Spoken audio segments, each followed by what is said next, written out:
You hate it. That's what confuses you the most. Because if you actually loved this sin, it would make sense. But you don't. You fight it. You pray about it. You promise God you're done. And then somehow, you're right back in it again. Same mistake, same trigger, same regret. And now the question isn't just, why did I do it? It's deeper than that.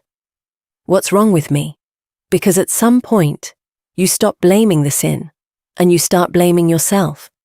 Maybe I'm not disciplined enough, maybe I don't love God enough, maybe I'm just weak. But what if none of that is true? What if the reason you keep falling is not because you're weak, but because you're trapped in a pattern you don't even see? Let me show you something. Every repeated sin follows a loop, not random, not accidental, a loop. It starts with a trigger, a moment, a feeling, stress, loneliness, boredom. Something small shifts inside you. Then comes the pull. It doesn't feel like a decision at first. It feels like pressure, like something slowly taking over your focus. And before you even realize what's happening, you're already moving toward it. Then comes the fall. And for a moment, there's relief. Not joy, not peace, just relief. And then immediately after, the weight hits. Guilt, shame, disappointment. And this is where most people think the problem is. The sin is the problem. But it's not. Because right after the guilt, you reset. You tell yourself, this is the last time. You try harder. You become stricter. You focus more on avoiding it. And that's exactly why the cycle continues. Because you're trying to fight the behavior without breaking the loop. Listen carefully. The more you focus on the sin, the stronger it becomes in your mind.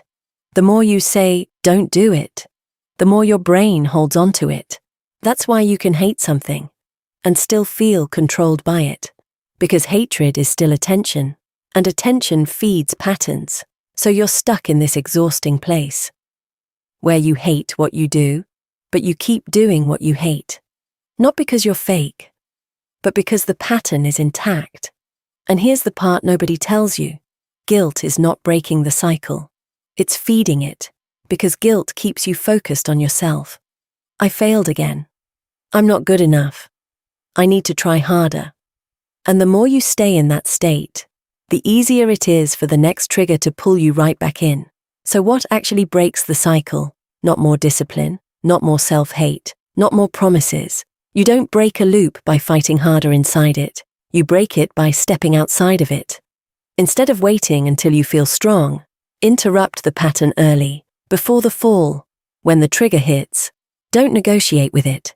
Change your environment, move your body, shift your focus fast, because once the loop gains momentum, willpower is already too late.